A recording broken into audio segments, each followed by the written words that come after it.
Hey y'all, my name's Miranda Hughes. Welcome back to my TikTok. I just wanted to share with you something that I guess I used to struggle with a while back. I don't even know. I'm just going to talk about it because there's a good chance that you might be struggling with this if you have ever been raped, or if this has recently happened to you, or even if it's happened like months or years ago and it's just something that, you have PTSD, or it's just something that you can't really shake and you don't know why. Like, you can't shake your mind. You don't know why you act this way. You don't know why you're doing what you're doing. I used to struggle with not wanting to be touched. I used to be really big on, high fives, handshakes from men, slight hugs, like a side hug kind of thing. I would do that. And honestly, even just like with people in general, like even today with my family members, sometimes like giving a hug just feels like I cringe a little bit, and I shouldn't feel that way. But it's like, even with my brother, like my twin brother, I'll try to like do a little high five. I still do one of these like, And so it's something that I've come a long way from. But, for those of you who don't know, if you're new to my TikTok, I was raped 2 different times by 2 different men, 2 months apart, okay? And this was back in 2016. And so the first rape, I was completely awake from start to finish. Like, even though alcohol was involved, I wasn't like severely drunk or anything, or heavily drunk. I know every single detail, versus the second time I was raped. It was me being completely drunk, going in and out of consciousness to the point where I blacked out maybe a couple times. And so I don't have all the details. And over time, it's like God had to heal me from that and work through things. And I actually almost got raped a 3rd time. I really fought that person off, and because he was very determined to, rape me. And this happened literally in my hometown, like right across the street from actually the place where I'm living right now. That man does not live there anymore, thank God. But that happened in 2018. So over the course of the years, as I was healing, starting from 2016, from those incidents, the thing that I struggled with was just not wanting to be touched. I used to enjoy, not like physical touch, like sexually, like that, I'm just talking, when I say physical touch, I just mean from other people. Like, for some people, that's their love language, like giving hugs, a kiss on the cheek, handshakes, high fives, fist bump, things like that. Or even just standing close to someone and putting your head on their shoulder. Or I struggled with this kind of stuff with whether it would be men or women. I was never bi or anything like that. It was just, if I was talking to a guy and I was flirting with him, I would be kind of like distant.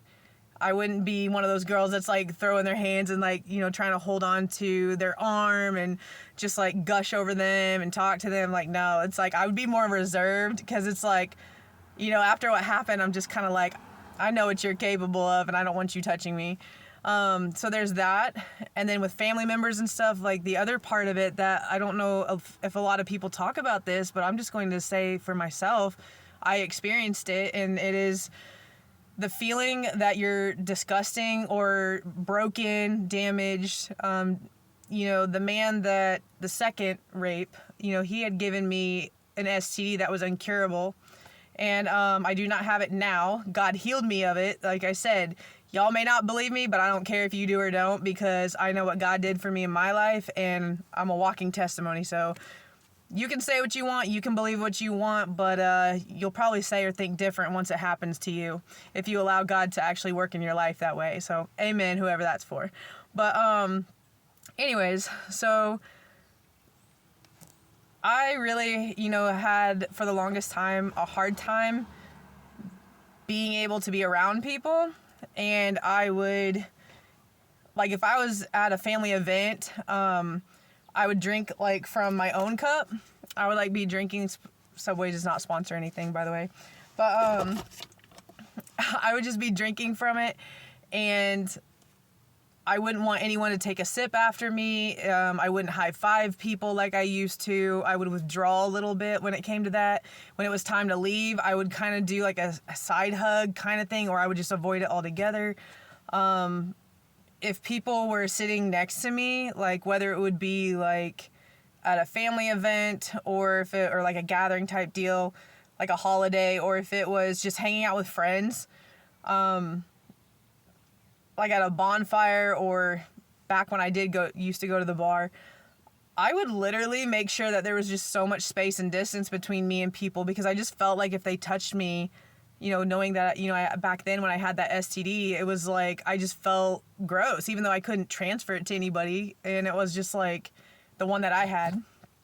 And so, it was really, really hard for me to accept, hard for me to process, hard for me to deal with, let alone the other thing is I felt like if people found out, they'd be like, ew, you're gross kind of thing. And I felt like no one would want to touch me or hug me if they found out that part of me. And so if that's you today, I just want you to know that, one, God can heal anything and everything. Nothing is too hard for God at all. Whether you believe in God or not, maybe today is the first day you've ever heard of that. I just wanted to let you know, God is just beyond what you could ever dream, think, or imagine. Like, he's not what everybody says or claims he is. Like, until you get to know him for yourself, like, he can do some mighty things. And I have a different story have that story for a different day, to be able to talk about how God healed me of an STD. I think I already talked about it, but I don't know if it got muted or not. Sorry if it did. But yeah, God can heal anything like that. Second, you are not a walking disease like I thought I was. It is normal if you feel that way, though, just because even if a lot of people aren't talking about it, that's the truth. Like, you know what happened, you know what you're fighting with and dealing with, you know what you are diagnosed with, you know what's going on with you to some degree. And, it's like, even though, like, I didn't ask to be raped and I had that going on towards me, it's like people, they'll judge. They're very quick to easily judge or easily be misunderstood. And not everyone wants to take time to listen to someone's story. They don't always want to take time to know the facts. And so even if I had tried to tell them that, hey, I, didn't get this by just going around, sleeping around just whoever, whenever. It was like, no, like, I went to a party and some guy took advantage of me that night. And, it was a date rape. It was a family member's best friend. And so, like I said, he took advantage when I was unconscious. But just know that you will get through it, and you're not a walking disease. If there's any kind of treatments that you can have, do your best to get on that.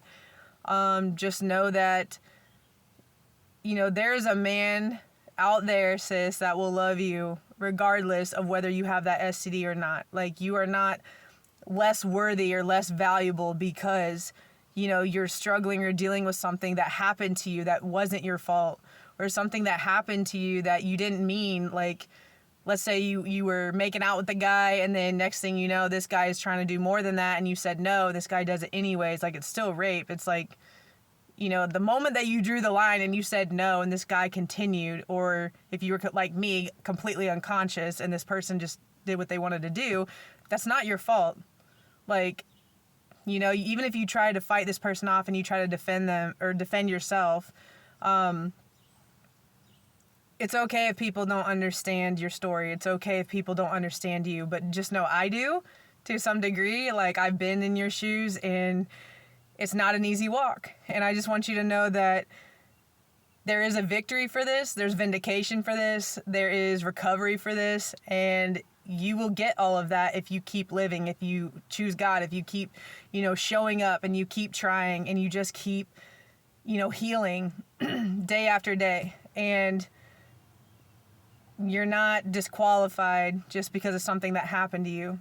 There's still a good love that's available to you, and it's through God and the man that God has for you. So keep walking in your worth, because you're going to get there. Just keep hanging on. Bye, y'all.